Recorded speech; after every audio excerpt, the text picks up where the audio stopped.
அன்பான தேவனுடைய பிள்ளைகளே, ஆண்டவராகிய இயேசு கிறிஸ்துவின் நாமத்தில் உங்களை வாழ்த்துகிறேன். இந்த காலை வேளையில் கர்த்தர் நமக்கு கொடுக்கிற வார்த்தை சங்கீதம் 46:10. நீங்கள் அமர்ந்திருந்து நானே தேவன் என்று அறிந்து கொள்ளுங்கள். நாம் இந்த சங்கீதத்திலே தேவனை குறித்த ஒரு 3 காரியங்களை நாம் அறிந்து கொள்ளப் போகிறோம்.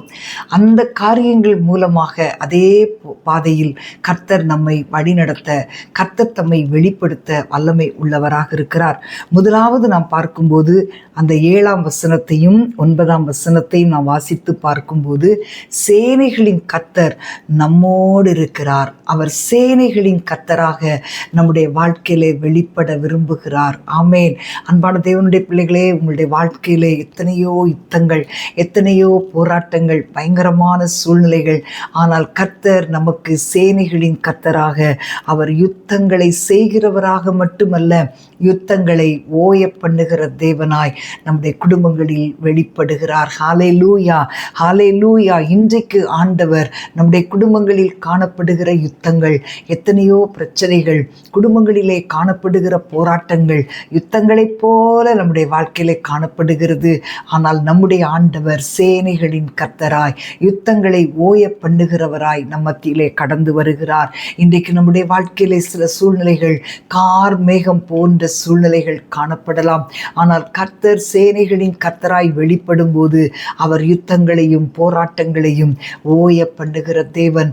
ஓய பண்ணி சமாதானத்தையும் இளைப்பாறுதலையும் கட்டளையிடுகிறார். நம்முடைய வாழ்க்கையின் ஒவ்வொரு சூழ்நிலையிலும் சமாதானத்தை கட்டளையிடும்படிக்கு அவர் சேனைகளின் கர்த்தராக வெளிப்படுகிறார்.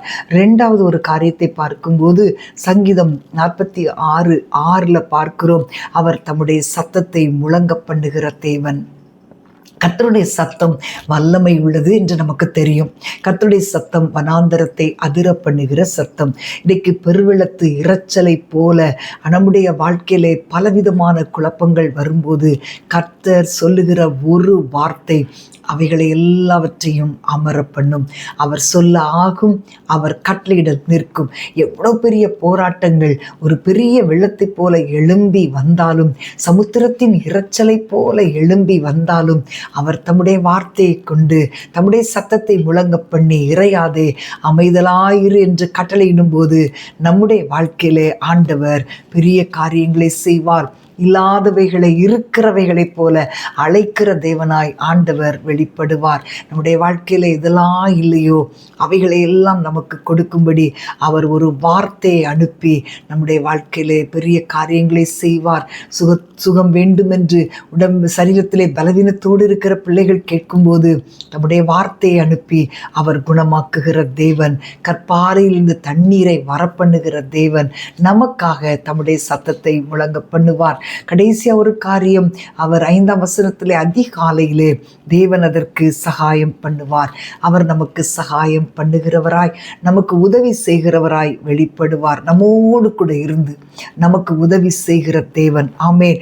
எல்லா சூழ்நிலைகளிலும் நமக்கு ஒத்தாசை அனுப்புகிற தேவன். ஆமேன். ஹல்லேலூயா. ஆண்டவர் நல்லவர். அவர் பெரிய காரியங்களை நமக்காக செய்கிற தேவன். ஹல்லேலூயா. இன்றைக்கு நாம் ஆண்டவருடைய சமூகத்திலே கேட்கும்போது கர்த்தர் நமக்கு அவருடைய வல்லமையை வெளிப்படுத்த விரும்புகிறார். நாம் ஜெபிப்போமா? அன்பின் ஆண்டவரே, ஸ்தோத்திரிக்கிறோம் அப்பா. ஆண்டவரே, நாங்கள் அமர்ந்திருந்து நீரே தேவன் என்று அறிந்து கொள்ளும்படி எங்களுக்கு உதவி செய்கிறவரே, உமக்கு ஸ்தோத்திரம். ஆண்டவரே, எங்கள் ஒவ்வொருவருடைய குடும்பங்களிலும் நீர் சேனைகளின் கர்த்தராய் வெளிப்படுகிறீர். ஆண்டவரே, உம்மை துதிக்கிறோம் துதிக்கிறோம். ஒவ்வொரு குடும்பங்களில் உள்ள யுத்தங்களை நீர் ஓய பண்ணுகிற தேவனாய் கடந்து வருகிறீரப்பா. உம்மை ஸ்தோத்திரிக்கிறோம் ராஜா. ஆண்டவரே, உம்முடைய சத்தத்தை நீர் முழங்க பண்ணுகிற தேவன். எப்படிப்பட்ட போராட்டமான சூழ்நிலைகள் இருந்தாலும் அவைகளிலே ஆண்டவரே உம்முடைய சத்தத்தை முழங்க பண்ணி அற்புதங்களை செய்கிறவராய் கடந்து வருகிறீரே. உம்மை துதிக்கிறோம். உம்முடைய பிள்ளைகளுக்கு என்னென்ன காரியங்கள், என்னென்ன நன்மைகள் எங்கிருந்து வர வேண்டுமோ அந்த இடங்களிலே வடக்கை நோக்கி கொடு என்றும் தெற்கை நோக்கி வைத்திராதே என்று சொல்லி உம்முடைய பிள்ளைகளுக்கு வர வேண்டிய நன்மைகளை கொண்டு வந்து சேர்க்கிற தேவனப்பா. வானத்தையும் பூமியையும் உண்டாக்கின எங்கள் தேவனிடத்திலிருந்து எங்களுக்கு ஒத்தாசை கிடைக்கும், எங்களுக்கு உதவி கிடைக்கும், எங்களுக்கு எங்களுக்கு சகாயம் கிடைக்கும். நாங்கள் நம்புகிற காரியம் உம்மால் வரும் ஆண்டவரே. நீர் சகாயம் பண்ணுகிற தேவனாய் எங்கள் ஒவ்வொருவருடைய வாழ்க்கையிலும் நீர் வெளிப்படுகிறதற்காக உமக்கு ஸ்தோத்திரம். நாங்கள் உண்மையே நோக்கி பார்க்கிறோம். நாங்கள் உம்முடைய பாதத்திலே அமர்ந்திருந்து நீரே தேவன் என்று அறிந்து கொள்ளப் போகிறோம். ஆச்சரியமான காரியங்களை செய்யும் இயேசுவின் நாமத்தில் பிதாவே, ஆமேன், ஆமேன். அன்பான தேவனுடைய பிள்ளைகளே, ஆண்டவர் நம்மை அமர்ந்திருந்து அவரே தேவன் என்று அறிந்து கொள்ள செய்வார். உங்கள் ஒவ்வொருவருடைய சூழ்நிலைகளிலும் கர்த்தர் தம்முடைய வல்லமையை விளங்க பண்ணுகிற தேவன். இல்லாதவைகளை இருக்கிறவைகளைப் போல அழைக்கிறவராய் வெளிப்பட்டு உங்களுக்கு வேண்டிய நன்மைகளை கொடுத்து ஒத்தாசை கொடுத்து சகாயம் பண்ணி யுத்தங்களை ஓய பண்ணி அமைதியாய் சமாதானமாய் இளைப்பாறுதலாய் இருக்க செய்கிற தேவன். ஆமேன். அவரையே நம்புங்கள். அவர் உங்கள் வாழ்க்கையில் அற்புதங்களை செய்வார். God bless you.